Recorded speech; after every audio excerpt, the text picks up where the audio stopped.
Welcome, everybody. My name is Jordan Bain. This podcast is called Unveiling. And my guest tonight is Paige Farrin.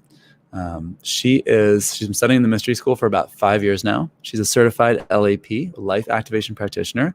And soon she's going to be headed to the Ritual Master program. Since a very young age, she's been extremely aware of and has had a deep desire to understand all the intricate patterns of the universe, the world, society, her family, and herself, and the interconnectedness of all of it, both seen and unseen. In order to quench her desire to understand the physics of our world, she studied mechanical engineering at Northeastern, and she quickly realized that studying interpersonal relationships, trauma, and intergenerational trauma was just as important to her life and soul work. In 2016, she found the mystery school, where she's been able to combine her passions for studying all of these. So welcome on the show, Paige. Say a little bit about myself, and then we'll get started. I'm a senior guide, Kabbalah teacher, and international instructor with the Modern Mystery School. And I've been doing this work since about 2005. And my passion is really to help awakening souls find their true self, their true service, and to live their purpose with joy. So tonight we're talking about trauma. And trauma is a big, big topic. I have no illusions that we're going to, be able to cover even the tiniest little bit of this. We're just going to scratch the surface tonight. But, trauma is something that we all experience in some capacity or another. When we come here to this world, most of us come here and there's something that's not right. There's something that doesn't resonate with who we really are in our core, something that knocks us down, something that takes us out. And, everyone's journey in some capacity involves healing trauma. So I think this is something that really universally speaks to what it means to be a human being. And I want to hear from you, tonight as we get started, like if you can define trauma. And I'm not expecting that this is going to be the definition of trauma. But when we were talking before the show, you were saying that trauma has been a big part of your life. And so we're always experts in our own experience. And I want to hear from you what trauma means. Yeah, so I feel like trauma for me, or in general, I feel like is an experience where it's so overwhelming that your psyche tries to self-preservate and start party just checks out in order to self-preservate. And like I had PTSD for almost 20 years. And PTSD kind of a definition of PTSD is when you go through some sort of experience and in order for you to self-preservate, part of you does like check out. And so it kind of like puts on pause. But when you continue on in your life, part of your brain is still on pause. And so therefore still like frozen. Right. It's almost like little on this loop in your brain. And so like on pause. So anytime when you're going throughout the world, any sort of reminder of that, like for me, it was like smells, a color, a word, anything like that, anything that was in that room or in the experience kind of like jumpstarts that loop and pulls you back into it. And then you have a flashback and start like reliving it. And your part of your brain really thinks it's still happening. And that flashback is always emotionally charged. Yes. Right. And it can, for me, when my flashbacks started happening, all of my senses were disjointed. So the first time they came back was like visual flashbacks. And then there were times where there's like physical flashback where I was physically in my body feeling it. And then there was like emotional parts too. They didn't always come back all the time, all together. Yeah, absolutely. So trauma is where we have these loops and they can pull us in through any of our senses. Is there anything else that you want to put in that definition of trauma? Yeah, I feel like it's anything that kind of is like overwhelming even to your soul, where that doesn't like you were saying before, like doesn't resonate with what it's really challenging coming into this world of like, this doesn't feel right, or how do I understand this? How do I digest this? And it's just like too much. And, our world doesn't really, I feel, support a place to understand those either.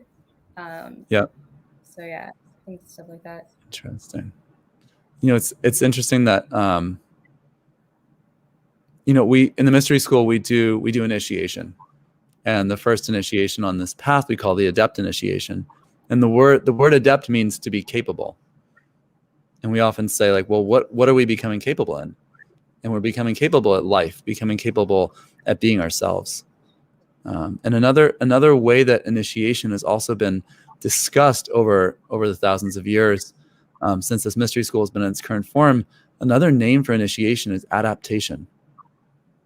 Being able to adapt to, which is different than the word adept, but related in concept here, to being able to adapt to what's actually happening in life, being able to deal with life as it's actually happening.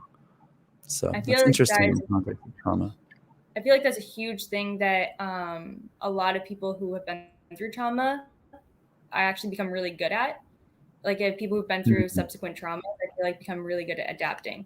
And to the point, like at least throughout my life, I feel like overly good at adapting.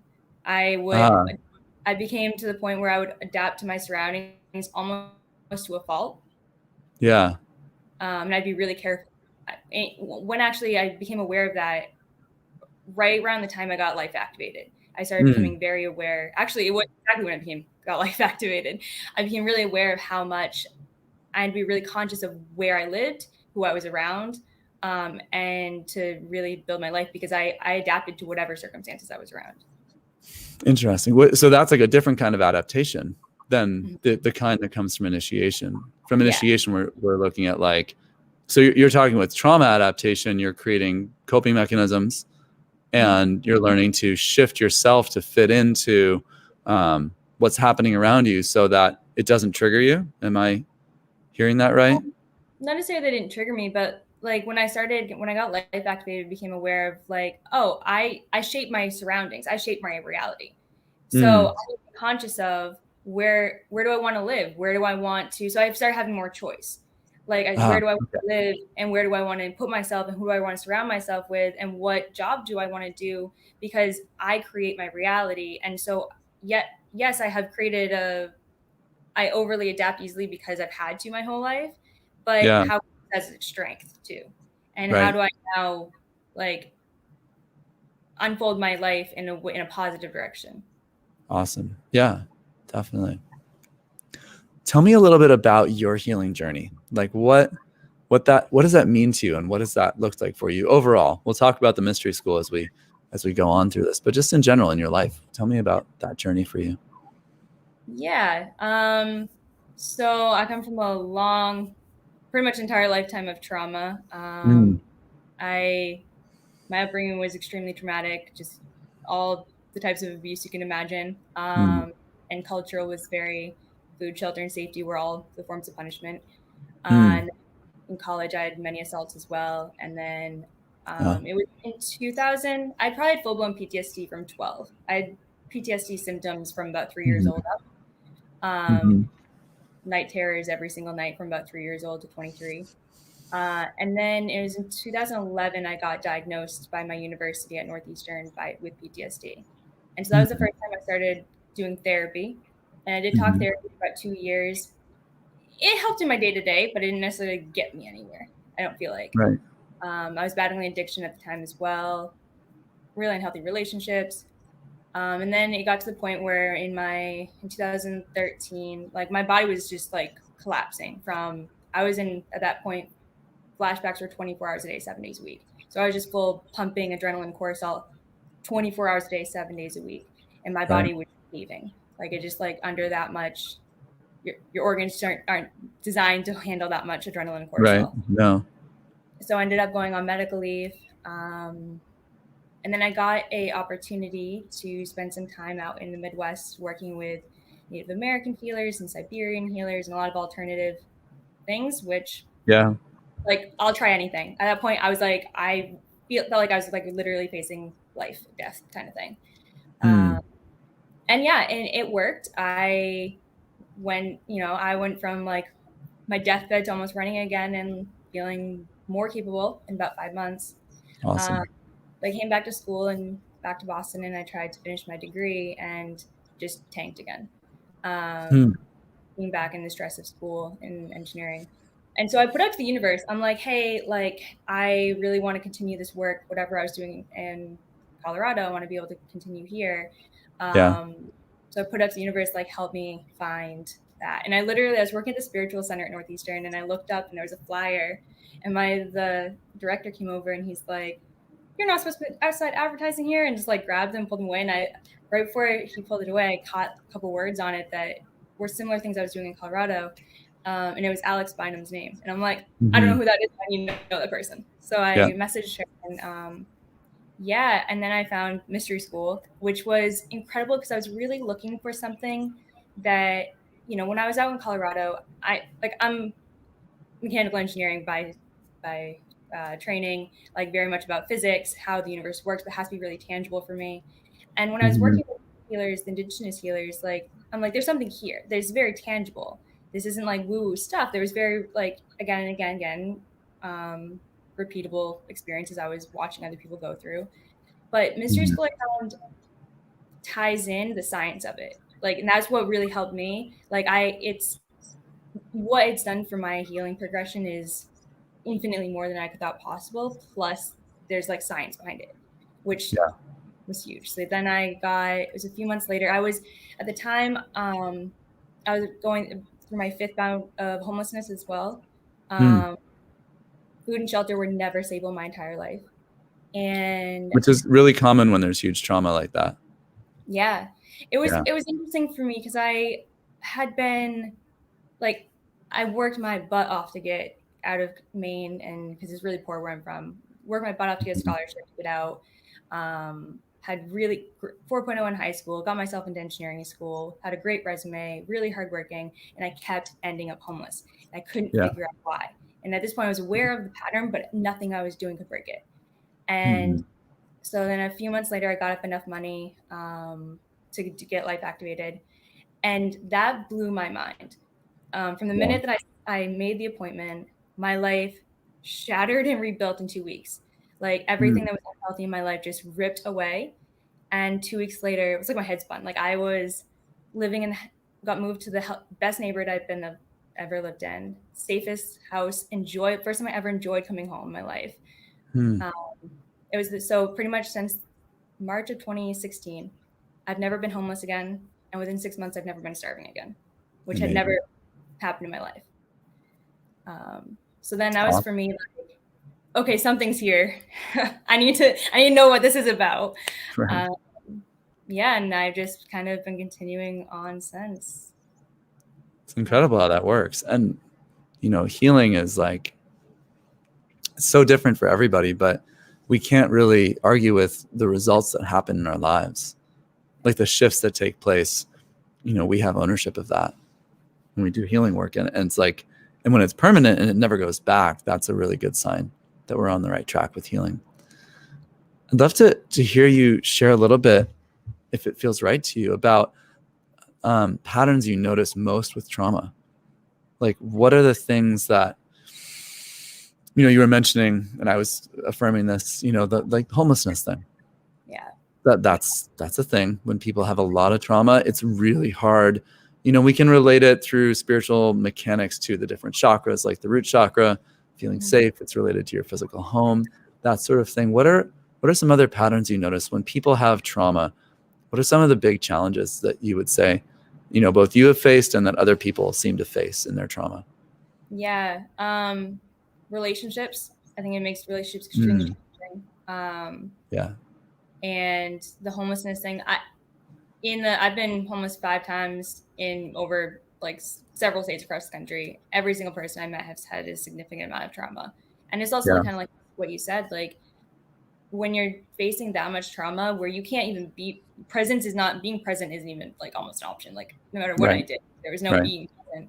So like trying to hold a job, it's not that I didn't want to, I couldn't, like I physically couldn't. You can't even take a deep breath sometimes. Yeah. Like I could barely like get myself to get food, let alone like, and when you're in that kind of state of survival, it's like I remember when I finally got back and I was back in classes and I was still like, hadn't eaten in a few days and like facing addiction, like sitting there trying to focus on school or focus on a job. My mind is like, how am I eating tonight? Where am I sleeping tonight? So I think that's a big pattern in relationships too, like holding on to your basics. Like it's Maslow's hierarchy of needs, right? Like if you're in a state of trauma, how survival is kind of where you go back to the like base part of your brain. And also I think there's like the repeating patterns, I think is a huge thing that happens with people with trauma. Like it's kind of like, because there are those going on. It's like people getting back into abusive relationships, which happened to me, back into homelessness, no matter what I was doing. And I was trying so hard to not, but until you heal the root of it, it just keeps coming back up. It's kind of like how lessons come back up until you get it. Yeah, absolutely.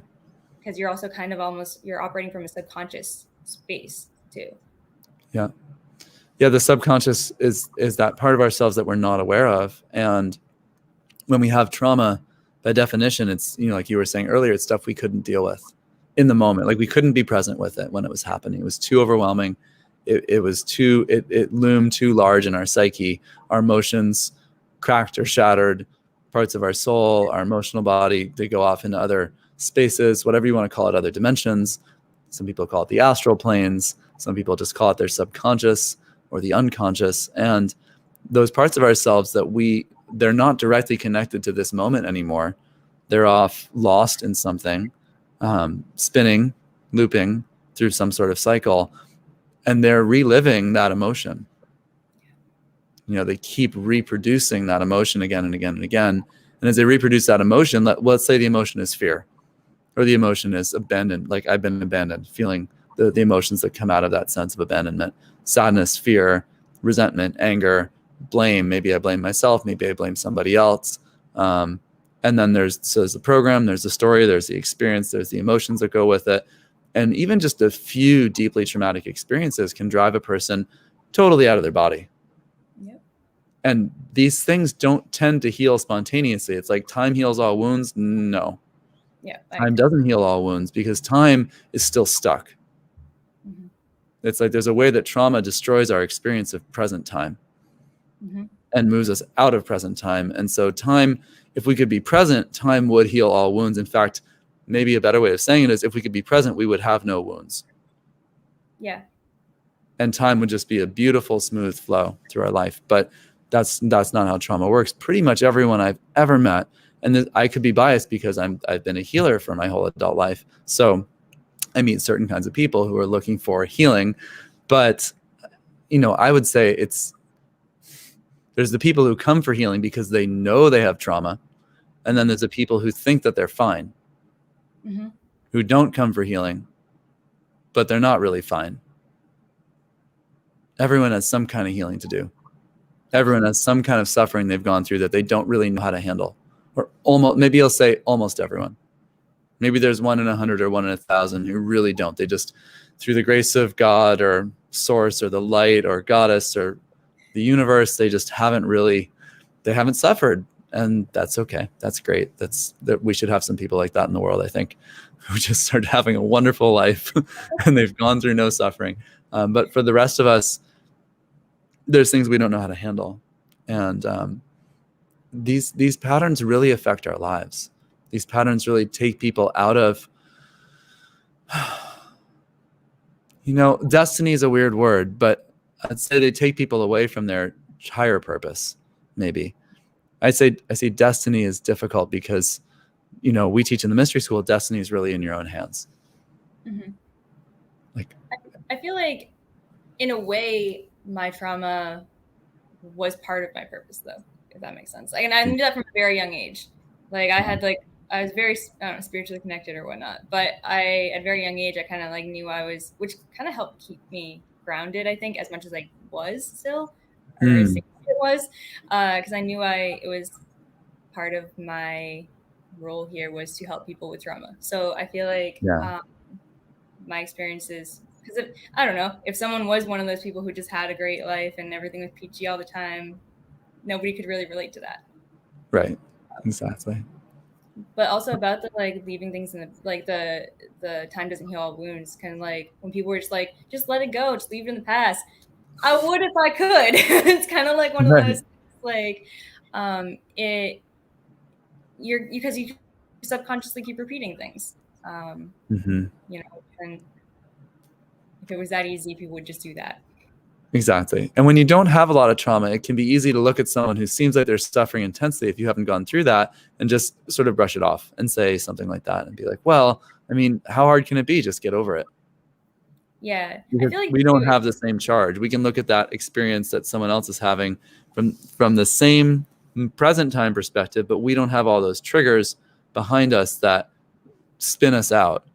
And so one person's traumatized and they're getting spun out by something that to us seems like, as simple as I tied my shoelaces this morning and someone else is like having a freak out and a meltdown. And we're like, what's your problem? Why can't you just function in life? Why would you have all these issues dealing? There's present time things like that, like what you were mentioning, like I can't study in class if I don't know where I'm sleeping tonight. But then there's all the reasons behind that of all the things in the past that are still going on. So when a person's dealing with trauma, what have you seen that look like to people around them? Like let me ask this first and then we'll get back to that. What made you really decide to heal? What made you decide to deal with the trauma instead of just have it? And like, what was the moment? How did that shift for you? Yeah. That was the decision that there was, it was kind of like a live or die thing. Like there was no continuing as I was. If I was going to live and dying wasn't really an option either, because kind of like that'd be a really crappy way for the story to end. Like that'd be really kind of terrible way for the story to end. Like I went through all of this and then I'm just going to die now. Like, and it kind of like, to me, it was like, okay, well, what does that say to somebody else who's been through this? What message does that, like, I've always kind of lived my life with, by the phrase, like, I think it's a Gandhi quote, but like, my life is my message. Your life is your message to the world, I feel like. And I've kind of always lived like that. So if I was going to go through all these experiences and just die now, it kind of made it pointless. And like, it also, it's a terrible way for the story to end. So I kind of, if I'm going to live for the next 50 something years or something, whatever, so 70 years, I'm not doing it like this. That was kind of my thing. Like if I'm going to have to be here for the next however many years, I want to actually be able to live. And in the state that I was in, I was not living. I was barely thriving, and it was absolutely excruciating. And I was convinced that, I mean, I'd bang down doors too. Because all of my health issues flared up from all of the stress on my body. Doctors didn't know what to do. I'd been doctors all over New England. I'd been so many therapists. I was banging down doors across the country. I'm like, somebody has to be able to help me. Like, because I was convinced that there was a way, and I just didn't stop. And I almost, there was a few times where I was like, am I ever going to break through this? And I am to the point where I've had maybe one flashback in the last 2 years. I went from about literally thousands of flashbacks a day, literally, and I've had maybe 3 night terrors in the last year, which I had at least 4 or 5 a night for 20 years, every single night. Wow. Wild. Yeah. And what were those, for people who haven't experienced that? What was that like, having night terrors? Yeah. So night terrors are waking up full sweating, screaming, crying, like full on, like you're being attacked essentially, or something's like you're full fighting. That started about 3 years old for me. Yeah. And I got to the point where I just didn't want to sleep. I just didn't. And around 12, I don't think I'd slept in weeks. And I kind of just had to, I shut off the desire to sleep. And I pretty much only slept when I would pass out on my books or something studying. So now that I enjoy sleeping now, it took a lot of meditation and stuff, but it's amazing that consciousness can heal like that, and also so intense to go through not being able to sleep and not being, the subconscious mind comes up when we're sleeping, right? So whatever's going on below the surface, if we're asleep, we can't hide from it anymore. It's going to come up. So of course it makes sense. But, when someone hasn't had severe trauma, most people can relate to like, oh, I had a sleepless night. But if you've had a sleepless life for 20 years, you can't function at all. It's crazy because this is the first year, to be honest, that I've had 8 hours of sleep. And everyone used to say sleep is important. And I'm like, yeah, I've never had sleep. I don't know what you mean. I'm a different person. I'm a human, I feel like, for the first time. When you had that much exhaustion, like your memory goes. Like I would, back in college, like I'd have like almost like sober blackouts. Like I remember coming up to a friend one day at the library, and we were having a conversation, and she's like, we just had this conversation earlier today. And I'm like, what do you mean? She's like, I saw you at the quad. And I'm like, what? And like your memory goes, your health goes. It's really intense. Yeah. Yeah, absolutely. What would you say that the drives most people? Maybe this is hard to ask, but what do you say drives most people when they have trauma? Like what drove you prior to your healing? Was it just survival? Was it just, I got to get through this? Before you chose healing and that turning point happened, like what drove you? To stay alive, to do life, to what? Any of it. Just like, what was your internal experience of like what motivated you and kept you going through all of that? I think I found strength in the things I've been through, almost like try me world kind of thing. I had kind of like that attitude, but I also took that I did a lot of extreme behavior and kind of, self-destructed in a lot of ways. But it was kind of like this almost a little chip on my shoulder, kind of like, okay, well, I've been through all that. Like, what else you got for me, the universe? Which then, tested me. Right. I asked him, like, is that the best you got, universe? Universe is like, well, actually, there's more. So if you're asking. But yeah, I think it was, there can be a lot of strength I think I found, at least, going through surviving that sort of stuff. And it was a day-to-day survival thing. It was honestly the light of the tunnel was like getting through today, or this hour. Yeah, it's a lot of work. It takes so much energy. I mean, and you started your healing process young, like when people, like you said, when people go through that for a long period of time, 30, 40, 50 years, it just totally breaks down their body. I think I watched that. Intergenerational trauma is a really big thing for me as well, because I think these patterns I was very aware. That goes back to, because I was born into the culture that I was, very farm family mentality still, where children they're more disposable where I'm from, it feels. That I was we're born into this world and we're trying to figure out how this earth thing works. And, so children are constantly like observing their surroundings and trying to be taught, how we do life. And it was so chaotic that I was constantly like, okay, what are the patterns? What am I supposed to be doing? How do you survive this life? And so I became very aware, very young, at the patterns, the intergenerational patterns that were happening. Like I watched my parents get triggered and like freak out about something that made no sense to me. I'm like, that's just a book, like what, or that's just something out of place, like what's happening. And then I started to, once in a while, they would talk about their parents, and I'd be like, oh, I was like 8 years old when I finally clicked, like, oh, you're having trauma thing happen. From their parents. Right? Yeah, from their parents. And I started becoming aware of the patterns in that, and like how to, I guess a big drive to me was like, I always wanted kids. And then I'm never going to do this. This is something that I want to change. And so what do I need to do that? Right. That's huge. Yeah. And I think kids really motivate people to change, that thought. Now I want to touch on another thing here, which is abuse of substances, because that is huge with trauma. Yep. Maybe not everyone in the world uses substances because of trauma, but maybe.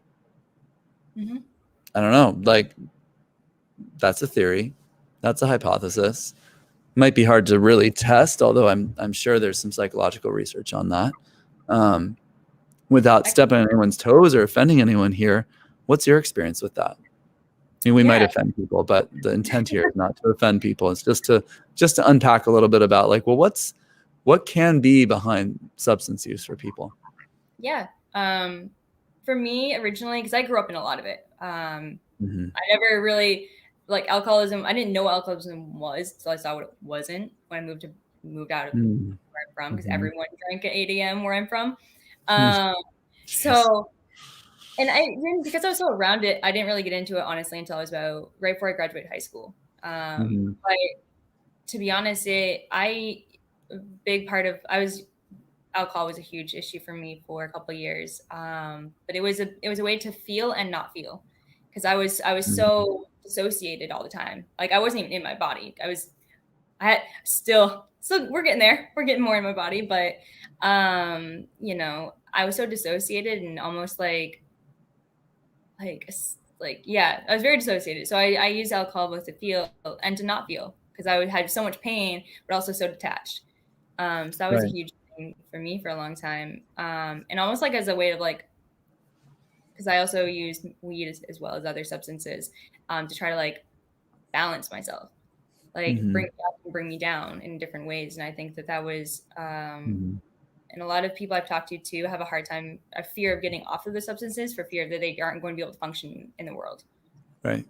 And it's interesting too, what you said around it's maybe arguable that everyone uses it for trauma is interesting, because I'm sober now, and I find it puzzling that people drink to celebrate too, or use substances to celebrate, because you're going through something really great, and then you're going to ingest something that's going to make you sick on the other end, whether it's a hangover and whatnot. And it's almost that something that I've struggled with too, is that fear, that attachment to pain, or it's familiar almost. Yeah. And going back to unhealthy relationships or unhealthy things, because even though, moving into something healthier, sometimes it's uncomfortable because it's not familiar. Yeah. Honestly, as my life got more stable, the first time I felt real stability, about a little bit after I did life activation and a couple other healings, it definitely sent me into a little bit of a depression, because I didn't have that constant adrenaline rush, that constant extreme behavior, that constant I'm almost gonna die, stability. Right. What's this?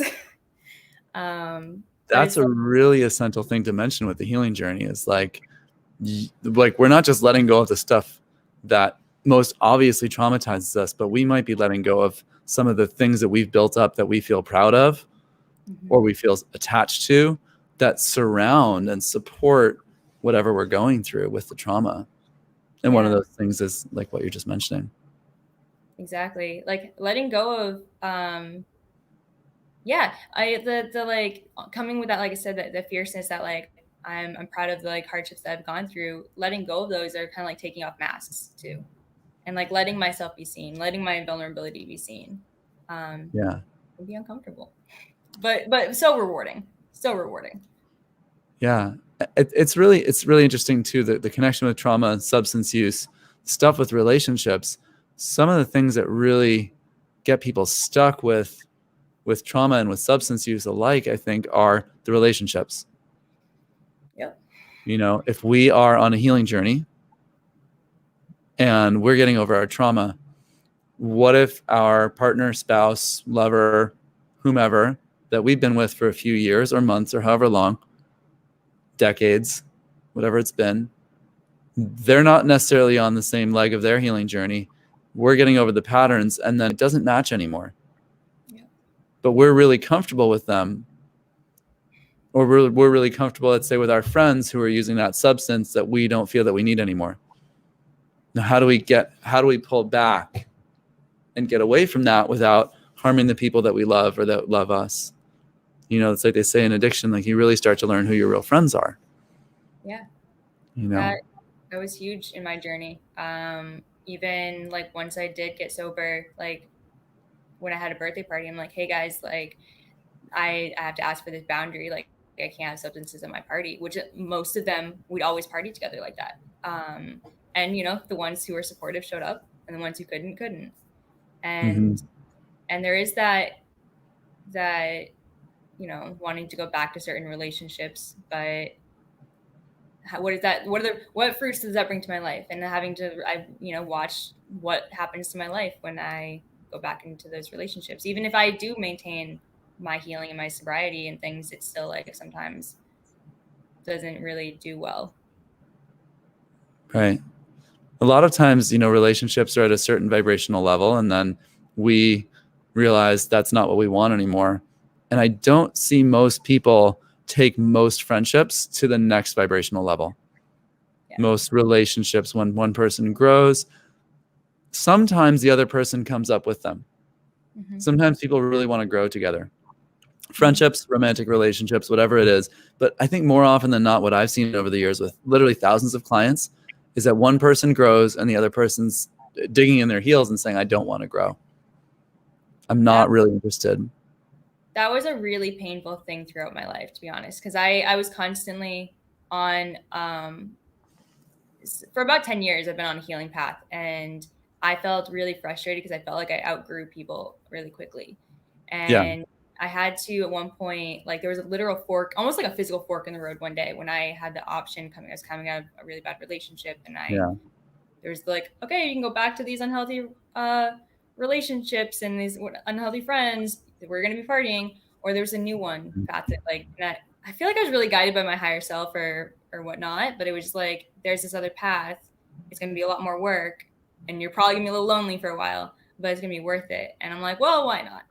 And so, and I had to be okay with being lonely for a while to like find people who were resonant with what I was doing. And still throughout that, there's people who will keep up and won't. But I think that's another reason why I really like mystery school, because a lot of people are on that path of doing the work. So people growing together in a community, even if that community is all over the world and is dispersed and you don't always see them all the time, it's really helpful when there's other people around you who are also reflecting that kind of growth and not just staying stuck. Right. Yeah. Makes it a lot less lonely, I think. And it has really helped. And like, because I was on my own for a good like 80% of my life, completely on my own. And I remember therapists being asked like, what's your support system? I'm like, I don't know what that means. Like I was literally on my own. And I, when I found the school, and especially the last few years, I've had like an actual support network where I'm like, oh, this is what people mean. It's a game changer, complete game changer. Absolutely. And so I think that's really important. That was a huge piece that was missing in a lot of my healing before.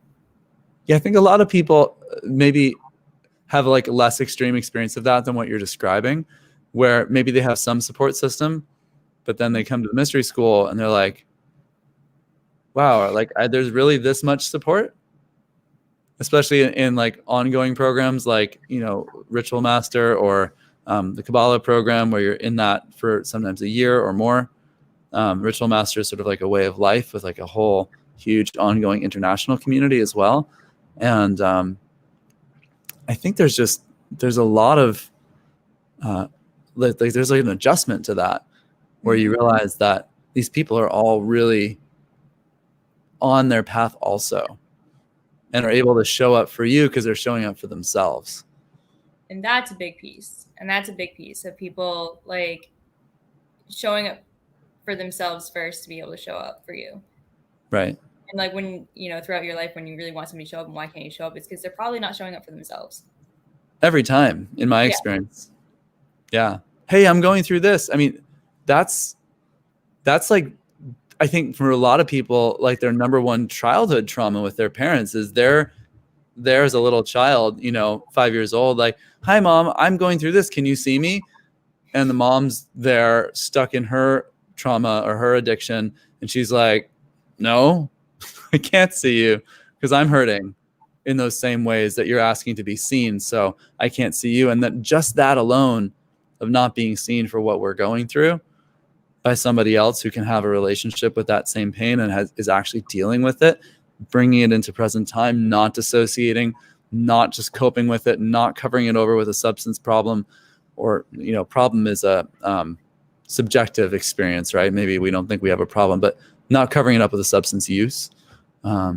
just being there, just being themselves, telling themselves the truth about what's happening in their life, in their mind, in their body, that can change everything. 100%. For the person who's making that choice and for the person who's being mirrored by that choice in a relationship. Absolutely.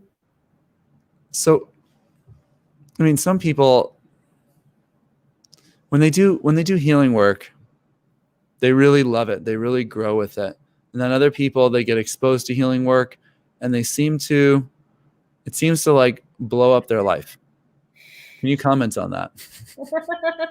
Yeah, it's definitely blown up my life a couple times, in great ways. But so like, life activation was the biggest one, I think, for me, followed by probably galactic.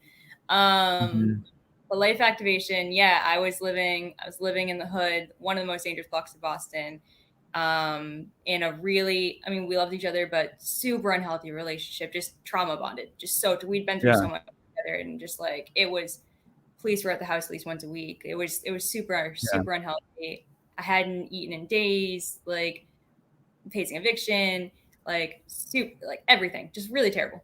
And I booked it was a Wednesday. I booked my healing for Monday for life activation.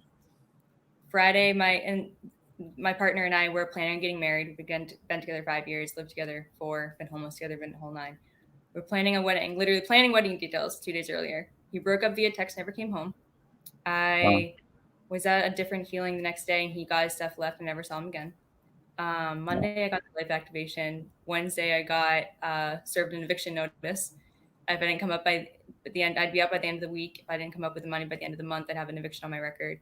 And then two weeks, like a week and a half later, at that point, I text Alex and I was like, "What's happening? What is going on?" And she's like, "Well, it doesn't seem like where you're at's a healthy place." I'm like, I was looking around, someone just got shot outside, like literally the day before. I was like, okay, fair. And literally a week and a half later, I was in the safest home I'd ever been in. I loved best roommate I ever had. All the money paid off my eviction before I got on my record. Yeah. And all of a sudden food was coming, everything was, so I think sometimes when it blows up your life, it's only shattering what isn't healthy for you. You're going up to the next vibration, and the stuff that's not on that vibration, it's going to fall away. And sometimes I've learned throughout this process just to let it fall away. That's wisdom. I can take adjustment, but I will say every single time that something has fallen away, at least 10 times better has been replaced within a couple of months. And that's been my experience too. And I've seen that for students for, 10, 15 years now, but absolutely. But sometimes people do get attached to those things, and that can be really painful if you try to hang on. So that, to me, one piece of advice is, if it's falling away, let it. And I guarantee we'll get replaced with something much better from where you're at. Yeah, totally. In my experience, especially with mystery school, I found that was true with other systems I did before the mystery school, but it was less reliable. It was less reliable. Like sometimes that would happen, but not always. And I was talking about that with a friend the other day, actually, because they were coming to me about wanting to do ayahuasca, which in the past I had done. It was like, it wasn't in like other systems I've done as well. There was, yes, in the immediate, there was something tangible, and there was a change, but within a few weeks it was gone. Like, it's still like it came back. And it's something you had to consistently keep doing to keep sustaining the results, I felt. Versus this, when I've done a healing, like it's sustainable. Like the stuff that in school that I have done, and like changes they've made have been, like I said, like I have not been homeless since. I've not even come close to being hungry since, which to me was mind blowing, because I never thought that was possible. Yeah. And you had a huge experience specifically with galactic activation as well. Do you want to share a little bit about what that was? Because that was just a couple of years ago. That, to me, I think was the seal, the deal of mystery school for me. I remember I think that was the biggest shift for my PTSD, because at that point I'd done an immense amount of work. My PTSD was better than it had been, but I still, and I wouldn't say even, I still had PTSD, but it wasn't terrible. But I still was constantly like almost, I was looking through my life through these like glasses, this lens of trauma. Like it was always like faintly like playing, almost like a faint film in front of me of my trauma constantly throughout the day. It was constantly, I was always on my mind, no matter what I did, even if I was really functional. And I remember Martina, the instructor, was like, yeah, so you know all these shelves, you have all these things in your thoughts and everything. Yeah, I'm just gonna rip them out. I'm like, what? Like, yeah, try me, like kind of thing. I'm like these thoughts I could never get away, no matter how much I meditated, no matter how much I did. And I literally woke up the next day and gone. Like I could, I could pull up memories, but as soon as I started thinking about, I don't know, my chapstick or something, it was gone.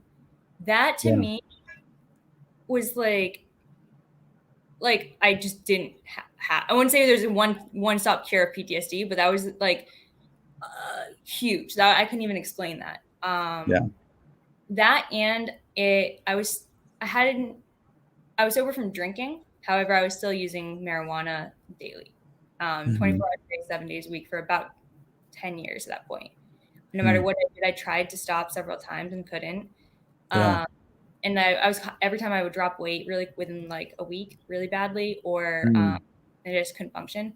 And I literally, the day after Galactic Activation, I tried smoking weed, and I couldn't. Like it, I took what I had an exorbitant tolerance before, like 24 hours a day. I took one hit and I was high for 10 days, and it was not enjoyable. So within a month, I was sober from weed. Amazing. That's a tough one, because weed is really tricky. It's like a buffer, like an emotional buffer between us and the reality of how we're really feeling. And it's a buffer for a lot of people that just is kind of a soporific, where they feel good.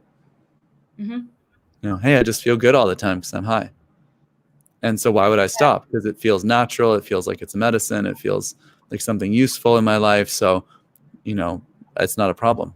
Like, a lot of people don't even see it as a problem. And I fought this one because I remember you saying that years ago about like how it's really, really terrible for your spirituality. I'm like, what do you mean? It's medicine. Da, da, da, da.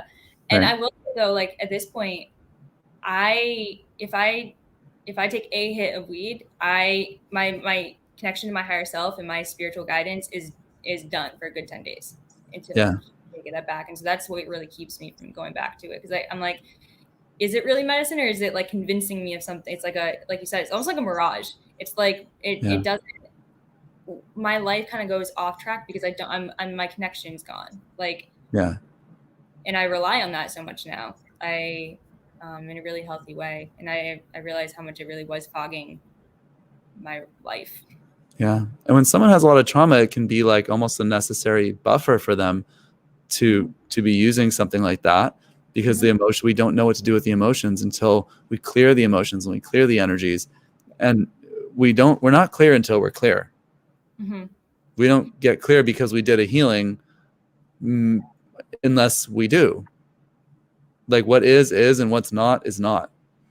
So I can't just say, hey, I did a healing and I'm healed. It's like, well, when I really don't have, I have to look at the fruits, the results in my life, and be like, do I even desire to go back to that behavior anymore? And as long as I desire to go back to whatever the behavior is, whether it's using a substance, whether it's being in a trauma bonded relationship, whether it's just engaging in a negative way with a friend, like through whatever it might be, whether it's as subtle as something just like gossip, you know, like a sort of a low level drama buzz in my life, like whatever the pattern is, whatever the trauma is that's behind that, I'm not healed until I'm healed. Right. Go ahead. Sorry. I was going to say too, I think that about that, because it can be a crutch that I will say, to be honest, like in the past, I remember I was being really hard on myself, and one of my therapists was like about my drinking at one time. She's like, well, it's serving a purpose.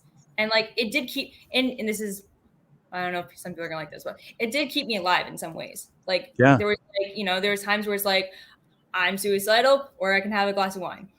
Right. And it served a crutch until I got to a place where I could heal. I actually healed to the point I didn't need those things and could take the step up. And I think that's also important to remind people of that too, of like when it comes to like when people are like, oh, like, why couldn't I handle that? Why did I check out? Why was that traumatic? Like, other people handle those sort of things. And it's like your psyche kind of also does the same kind of, you don't check out because you're weak or whatever. Like, there was a time where I didn't, honestly, like, I went through a severe amount of abuse in my parents' house, like severe. And I literally didn't even click that I had been abused until like sophomore year of college, when I was like 2 years out of my parents' house. And that's how severe abuse works. You don't think it happened. Right. And I mean, I was like near death several times at my parents' hands. And like, still, I had no idea, because had I accepted that in the moment, I would have breakdown. I would completely broken. Right. So like, you know, I think that's really a powerful thing when it comes to trauma too, is I'm fascinated by our mind and body's survival mechanisms. And then when it comes to actually healing, sometimes the survival mechanisms are no longer healthy and they're actually really damaging. What helped in the moment is actually really damaging long term. Absolutely. And that's so normal with trauma, because we, especially with parents and caregivers, they are our survival. Mm-hmm. So we can't question the reality of them in our lives. We can't say, well, what if I didn't have them in my life? Because that's an unthinkable thought. It's an untenable reality to not have them in life, but it's also an untenable reality to have them in life. So we're stuck. And that creates this cognitive dissonance that like rips us apart from the inside. And also then usually causes us to collapse back in on ourselves and doubt that there was even a problem in the first place. We just have to sublimate the whole reality and say, well, I had a great childhood. No, I didn't have a great childhood, but I've had to think that I had a great childhood. Yep. I have to think that I have good parents. They might have beaten and raped me every week or every day or 5 times a day or whatever it was, or they might have been high to all get out all day long for 20 years, but I had a great childhood. Yep. You know, and then it all comes back to vibration. Like what you said yourself earlier, like when we're at this level of vibration, there's a certain set of experiences that go with that. And we're going to stay with those experiences as long as we stay at that vibration. And actually getting your vibration higher, that's the path of the mystery school. There's a lot of techniques and tools out there. Like you do some ayahuasca, your vibration goes up here, it goes back down here when you're done. Yep. You know, I used to do yoga classes 5 days a week, 6 days a week, 8 days a week, whenever I could go to a yoga class, because it would bring my vibration up here temporarily. And then I'd come home and it would be back down here by the next day. You know, or I learned Reiki and I would give myself Reiki, or I'd go to a healer and get Reiki, and it would bring my vibration up here. And then it would go back down when I was done with the Reiki. And when I became a practitioner of Reiki, that was cool, because it was kind of like it's an attunement. So it's like almost like a mini initiation, and it permanently jumped my vibration up a little bit. But then when we find the mystery school and we realize, oh, I can get initiated and my vibration permanently goes up here, way up there, and it never comes back down. Yeah. And then there's a different reality up here, and we're never going back to the old reality. That takes a while, actually. It took me almost like a year to even get used to it. After I got initiated, I was like, so when am I going to come back to the old way? Oh, I'm not coming back to the old way. Interesting. Well, what do I do with the new way now? Like you said, you know, you got to let it go. Like, let it fall away. If it's falling away, let it fall away. That took me like a year to adjust to that in my psyche. Maybe I'm just a slow study. I don't know. I definitely tried to go back to the old stuff, and it just didn't work. It would blow up really quickly. Right. And that's something too, is the fact that, you know, a lot of the vibrations that I was in and the things that I was used to attracting into my life, like in college, like my nickname was Murphy after Murphy's Law, because literally everything that could go wrong did constantly all day long. And it's crazy, because now like you said, as we go through these vibration, like almost upgrades, climbing up, like those things are unthinkable to happen in my life now. Like it just energetically almost like can't happen. Right. Like can't happen kind of thing. Like those kind of things don't happen in my life anymore. Yeah. It's amazing how it works like that. So one more thing I want to touch on, we're running over here, but there's no set end time to this. I'd love to hear you chat about Kabbalah, because you started Kabbalah with the mystery school only like 8 months ago now, or something like that, or 9 months ago. And it's your first time that you're in Kabbalah, and we're not even done yet. You know, we're done in like another 2 months or a month and a half or something like that. So I'd love to hear, like, what's that been like in context of trauma specifically? Yeah, I actually, going back to the day that I decided to do Kabbalah, Alex been told me to do Kabbalah for years, and I was like, yeah, I will, like, whatever. And I had this pattern that I kept going through of, at this point, like, I was pretty good at manifesting, and, you know, everything eventually would work out. But I had this pattern that every single time before I would level up, before I would like have these amazing, miraculous breakthroughs where everything would fall into place and everything was amazing, I would get near death. Like, and every single time it would push me a little bit further and a little bit further towards the edge and a little bit further, whether it be like health collapse, housing issues, like my life would blow up to a like life-threatening level. And it was almost like this program, like I had in my head of like, how much can I take? How much, a little bit further to know I'm a little bit stronger or something. But it was insane. And it was not this December, because we're in the tree now, but the December before, 2019. Yeah. And my life blew up really bad. I had a really bad, like, periorbital eye infection. It was almost like a bacterial brain infection. I like lost my job. It was the point where like Alex was like, I don't know if she's gonna make it through this one. and she was like, hey, like, you really should do Kabbalah. And because we've been talking about this pattern for a while, she's like, you know, it's the pattern, you know, everything's going to fall into place. And it did fall into place. And I moved into my first place by myself, and right before COVID, thank God. And everything was amazing. However, it was really, really bad first. So I'm like, fine, I'll do Kabbalah and whatever, I'll do it. And it's been incredible. I've always been somebody doing a lot of self-work and analyzing patterns and therapying myself since I was a child, because I couldn't go to therapy. And I've never experienced this much growth and change in this short of time. At the very beginning of the tree was very about realizing that, you know, I self-destructed, like right before, in that discomfort of unknown, right before things move and change, I would start doing drugs and hanging out with people that were really bad for me. And I would start self-destructing my life. So my life was mysteriously self-destructing, but I was noticing it was me. I was doing that. Because it usually comes back to ourselves.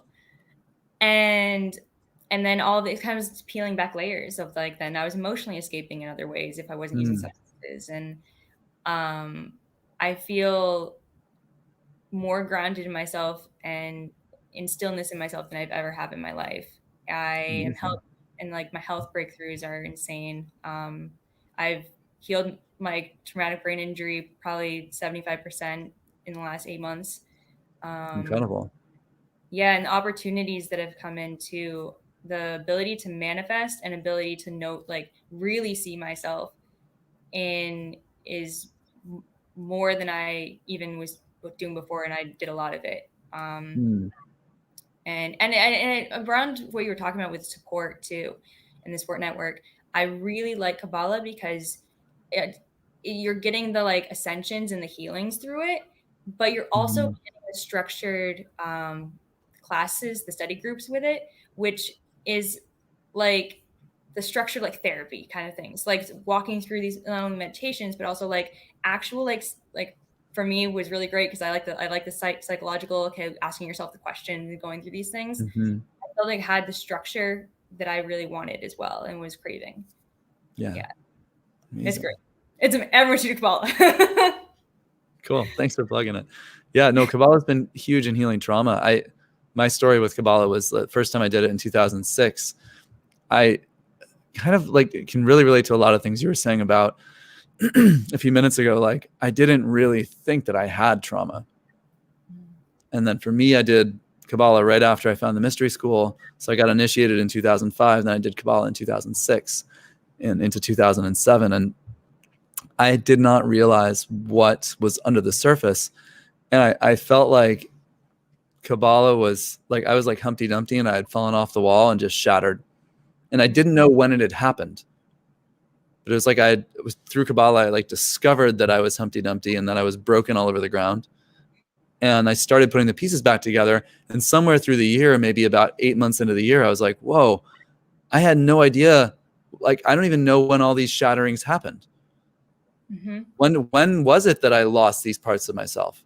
Was I 5? Was I 10? Was I 15? Like, how old was I at these ages when parts of me splintered off or dissociated or, came out of present time. Like, was it with my ancestors? I had this crazy night in South Africa one time when I was drunk. This was before I found the mystery school, before I really got on a really serious healing path. I was like 21 years old and like in South Africa at a pub one night with some friends. And I started like, speaking in an Irish accent when I was really drunk. And I have Irish ancestors. And I was like channeling my dead, drunk Irish ancestors. Sorry for anyone out there who's Irish. I'm Irish also. So, we can be Irish together. And we definitely had some drunk ancestors. No one's too offended by that, but it's sometimes stereotypes are true. So whose trauma are we talking about? Yeah. Maybe it's people who are dead. Maybe it's people who died in the potato famine 160 years ago. I don't know, but they were inside me, wanting a voice when I was drunk halfway across the world. Whose trauma are we dealing with? So I don't know all the traumas I was dealing with. I couldn't tell you, even after I did Kabbalah, exactly where every little piece of that trauma came from. But I know I healed a ton of it that year. And I finally felt like a functional person by the end of the year. I was like, oh, is this what being normal is like? Like people whose lives just actually work? People who like can go to their job 9 to 5 and just enjoy it? People who can just like have a normal relationship and like be friendly with their partner and not be triggered and not be in fear and not be trauma bonded? Is that what that's like? Oh, wow. Like normal life is kind of cool. And for someone who's just always lived a normal life, they're like, okay, dude, I'm glad you were hurt and I'm glad you healed that. But for a lot of people out there, we don't even know, because our vibration's down here, what it would be like if our vibration was up here. Yeah. What could life be like? What are we missing? What is it that is not working correctly inside of us? Where are our chakras or the spheres in our tree not functioning optimally? Where is their trauma? Trauma comes down to the root of all of those things. So it's amazing what we can heal when we shine the light. And for me, Kabbalah was like that primary system for shining the light and seeing how does that all fit together. So we're totally over our 45 minutes here. It's like an hour and 3 minutes. So we should probably sign off and say goodbye to all of our lovely viewers for this evening. So anything you want to say in closing, Paige? No, besides it's worth it. Even like it can be challenging sometimes to do the work, but I would say you can, at this point, I'm convinced you can heal anything. And it, as hard as it can be, like it's absolutely worth it. Like you said, like, I mean, I have stillness in my being for the first time. I'm like, oh, people their nervous system isn't up here all the time. You can just like sit and be. This is nice. It's amazing. So yeah, awesome. I think that's something. And the support is always there. Yeah. Beautiful. Well, thank you for coming on the show tonight. It's great having you. Enjoyed our conversation a lot. I hope all our viewers loved it too. Be back next week talking about more amazing topics on this path and in life. So thank you, everyone. Have a great night.